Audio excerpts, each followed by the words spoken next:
Gemini, hello there, my beautiful friends. We're going to do your general tarot reading for late June, moving into early July 2026. Thank you so much for joining me today. You know, I appreciate each and every single one of you. So let's get right down to business, as always, and start you off with an oracle card here, just so we could dip our toes in the energy and see what's happening for the lovely Gemini collective. I hope you're all doing fabulous and fantastic, my friends. Let's get it going here. My guide, spirit team, talk to me. What do we got for the beautiful Geminis in late June, early July? What energies, messages, insights can we take a little peek at? And yeah, we're just going to take a real quick look at this first card, and we'll get into the full reading itself. And at the very end, I'll pull you a bonus card from the Shadowland Tarot just to see what might be in the shadows or what shadow work you can lean into, which is always interesting. But let's get it going here. Let's rock and see what we got for Gemini in late June, early July. What's the vibe? What's the energy? We're going to have a good time today, my friends. Let's get this card out nice and quick. Hope you all had a very happy birthday, because we're currently in Cancer season, so we were just all up in Gemini season for a few weeks. But all right, I don't think I've seen this card show up uh, months and months for anybody. So this is a very intriguing one. I haven't seen it in a very long time. So I'm actually kind of stunned that it showed up. It's a beautiful piece of imagery, right? We have this angel that seems to be bound up in all this ribbon. So there's a beauty to it, but it also feels a little constrained. Now, before we fully dive into that, if you're new here, I'll be speaking about the June subscriber surprise towards the end, so you might want to check that out. And also, if you could kindly illuminate that like button by tapping it right on its third eye, I'd greatly appreciate it. But enough of the promo, back into the reading. Let's talk more in depth about this card. So again, as you can see, we have this beautiful angelic figure here, kind of like bound up with all that red ribbon, kind of sitting in place. Now, this energy to me, if you know anything about the tarot cards, it reminds me of the Four of Swords a little bit. That's the person that's like meditating or praying, combined with the Eight of Swords too, which is another bound up, wound up type of person. Now, the good thing, we always start with the positive around here. Sometimes this could be a very liberating type of energy, where it's like, I feel free. I got 1,000 pounds off my shoulders. So for a lot of Geminis, there could be certain things, situations, or things you're dealing with where there might be some resolution, or you might feel freed, or uplifted. That's the good thing about it. But this can also be a bit of an overthinking type of energy, or feeling constrained, feeling like I'm stuck between a rock and a hard place, or feeling stuck in general. So in this time, I mean, the energy is facing inward too. So there could be something here around like spiritual practice, prayer, meditation. Anytime I see an angel, I think of spiritual protection too, which is good. So to me, it's either one or the other. Either it's very freeing, very liberating, a lot of weight off my shoulders, or it's an energy that feels a little stuck in place, or between a rock and a hard place. So we're just going to put that angel down right there. The angel will get out of that ribbon eventually. Let's get into tarot. And yeah, I always say that first card, it doesn't make or break the reading. It's just a little footnote. So let's get you 3 tarot cards in the upright. Then we'll get into that intuitive juiciness. Let's shuffle it up one time here for my Gemini friends. What do we got? And while we get this deck shuffled up and ready to go, let's talk about last week's reading. It was definitely action-based. The reading was titled An Unexpected Action. Now, that could have been you, could have been somebody else. To me, it did feel a little impulsive, or just something coming in or popping up out of the blue. Now, that doesn't necessarily have to be a bad thing. For some of you, hey, maybe it was a good type of action. Maybe you made the right move, right time, inspired divine action, which I think is great. But yeah, there was this little edge of riskiness to it too. So just know that that energy could bleed over for a couple weeks.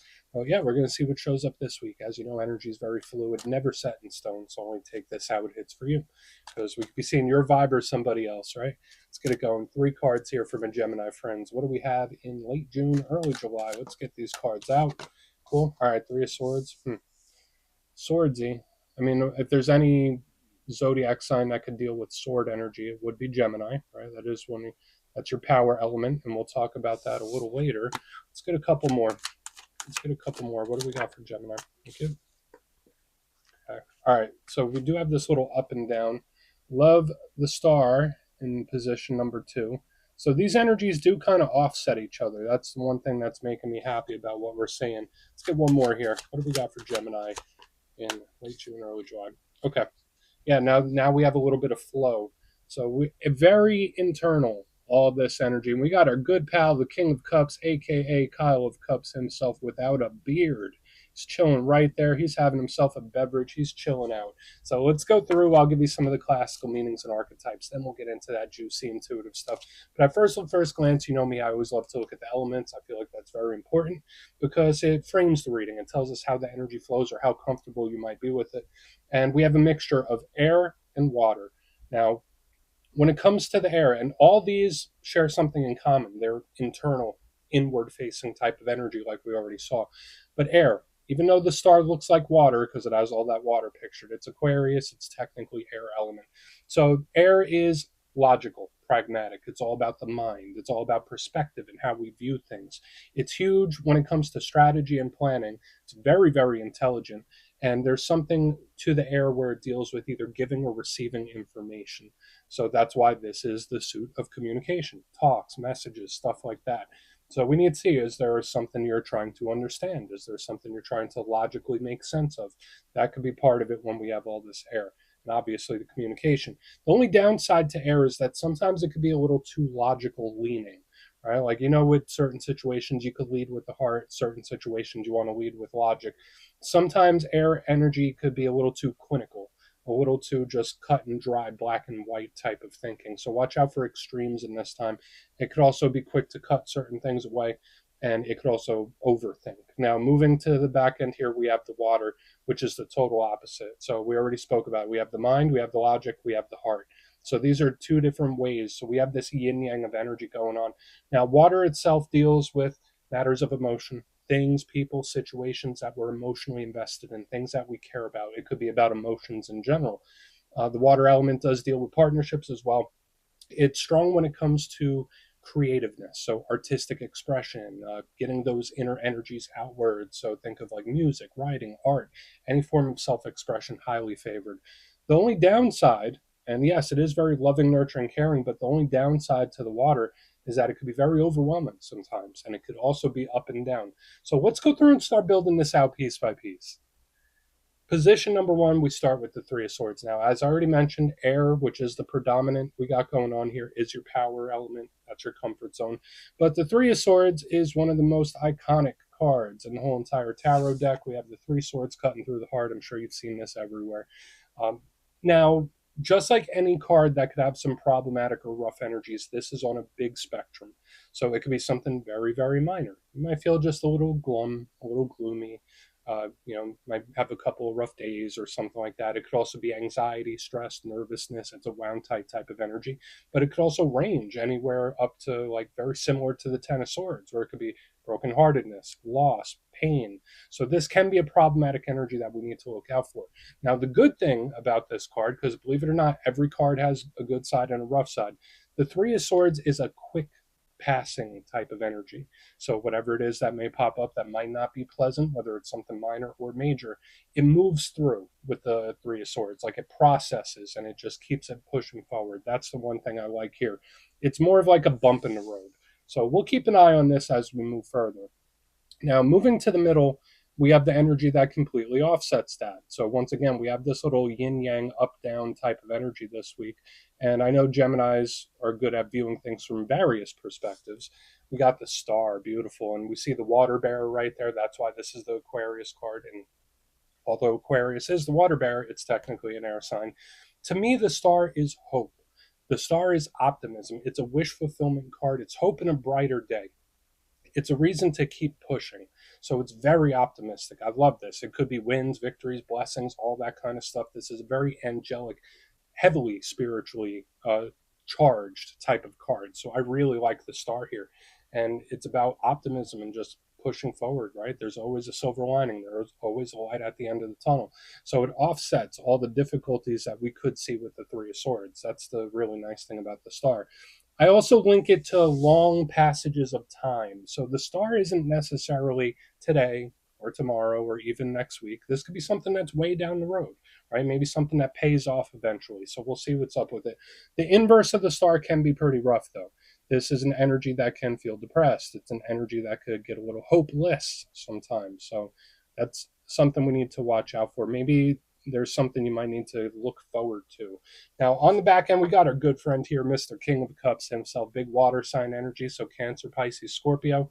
Kings represent control of their respective suit. We spoke quite in depth about the water element and what it represents.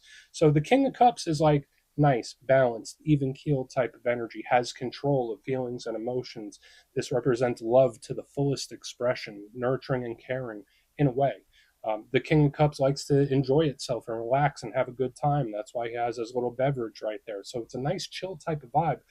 Huge when it comes to love readings, right? Because of the big, big feelings. And that's where we get to the rough side of the King of Cups, too, because the energy is so big, so developed that it can be very, very intense and overwhelming. So that's what we need to watch out for. Sometimes the King of Cups can represent excess, material excess, too. So we're just going to put him down right there. I want to dive deeper on all this, Gemini. Let's do it. Let's jump in and clarify. Okay, let's get a good shuffle here for you, my friends. And yes, this is where I go intuitive with the message, which means I just tell you how it feels to me. So feel free to do further research or rely on your base knowledge of tarot, because as you know, every single reading is about the reader's interpretation, and I'm just giving you mine. Let's go in on the Three of Swords. Let's see what that has. Oh, and yes, if you're a reader yourself, please feel free to play along. That's why the box is here. If you're feeling any messages you want to give to Gemini, you could drop it in the comments. I don't mind at all. Okay, Three of Swords time. Let's see what's up. Maybe those other cards or placements will balance this off, whatever it is. Okay. And this is like finally letting something go. That's interesting. So we have the Hanged Man in reverse underneath the Three of Swords, and this is like absolutely an energy that's like processing through something. So you know when you're dealing with certain difficult things, feelings, situations, and you keep them bottled up, bottled up, bottled up. Hanged Man in reverse underneath is like, I'm not going to bottle it up anymore. I'm just going to feel it and experience it. So that could be advice for some Geminis in this time, regardless of what you're going through, where it's like, no, feel those feelings. Like that's the best way to process or work through them. Now, the Hanged Man, this could tie into action too, like we saw last week, because usually when he shows up in upright, which he didn't, it's refrained, retracted, pulled back. It's watching, it's analyzing, it's taking in information, but it's not making any moves. So when I see it in reverse underneath the Three of Swords, this is absolutely an energy where it's like, I need to do this, I need to do that, where it's like pushing to take action. Now, what I really want to make sure is that it's not someone that takes an action that they're going to regret. So there's a couple of different ways this spread here in the front could go, because I could easily see it being someone regretting an action that they made, or feeling like they made a mistake, where it's like, oh, I shouldn't have done that, or oh, I should have done that differently. And I just want to say hindsight is 2020. Right? I'm sure you've heard that phrase before. It's easy to look back at situations in retrospect and say, I could have handled that a different way. So we have a lot of stuff right there in the front. So again, there's something about feeling the feelings and working through them, but we also have this very like quick, sudden action based type of energy that might regret it. We're going to keep going. Let's keep moving forward. That, yeah, either regrets it or might regret it. That's super unique. Let's see what the star has. Let's see what the star has. Okay. Four Swords in reverse underneath it. It's a bit of an unsettled type of energy. So you remember very early on when we pulled that bound up type of angel in the very beginning. Remember this card right there? And notice he has like the little sword right there on his little altar. And I said, oh yeah, it reminds me of like the Four Swords, Eight of Swords combination. Yeah, there it is. The Four of Swords in reverse underneath the star card. Now, this is an energy that is pushing forward, right? Where it's like, okay, well, whatever happened, happened. So for some Geminis, there could be a lot of things or situations that you might come to peace with, whether you regret it or whether you don't, whether someone else regrets it or whether they don't. To me, it's like, all right, I'm moving forward now. The past is the past, right? The past is dead. So like when I see the star with the Four of Swords, it's like, I'm looking to the future here, because if I keep thinking about this thing, this situation, this problem, I'm just going to stay there. I'm just going to stay in this vibrational energy. And again, people heal from things in totally different time frames. There's never a rush. But I will say this, for a lot of Geminis or cross watchers, now is a great time to move forward. Move forward, always forward. We're not looking backward. The Four of Swords, though, in the upright, it's calm, very similar to that angel we had in the beginning. In reverse, if it's not this moving forward, action based type of vibe, it does feel a little unsettled here, where it's like, I'm nervous about how X is going to play out. I'm nervous about how this is going to play out. I'm thinking very far into the future, and I I have questions, and I don't know how this is going to play out. So there is a bit of uncertainty here too. But I think it's all about the perspective and the mindset. Like, the mind is a very powerful thing, my friends. Very powerful. We're going to keep going. So again, yeah, we have this energy that might regret, but then this energy in the front is like, okay, well, I'm just time to move forward. Nothing I can do about that now.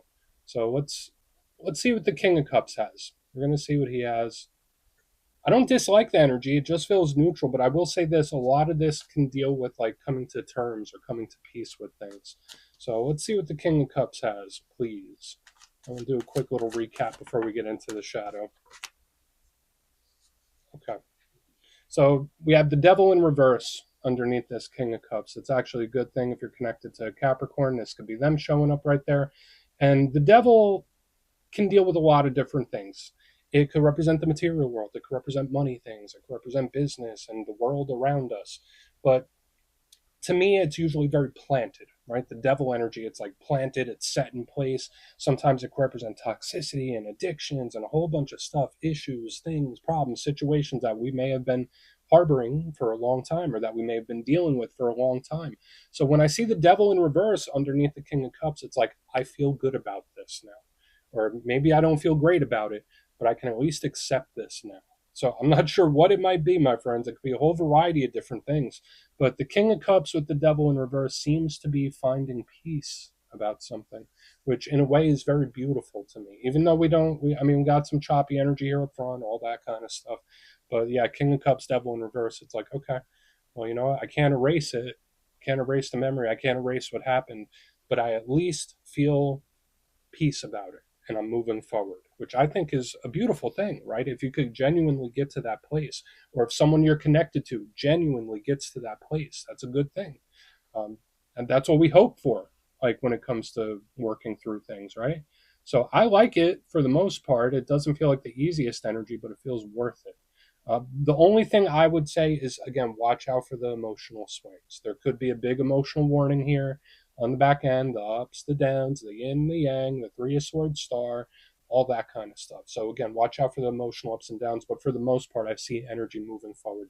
So let's go through and do a quick recap, then we'll get into the shadow. If you kindly look in the box position, number one, three of swords, hanged man in reverse here.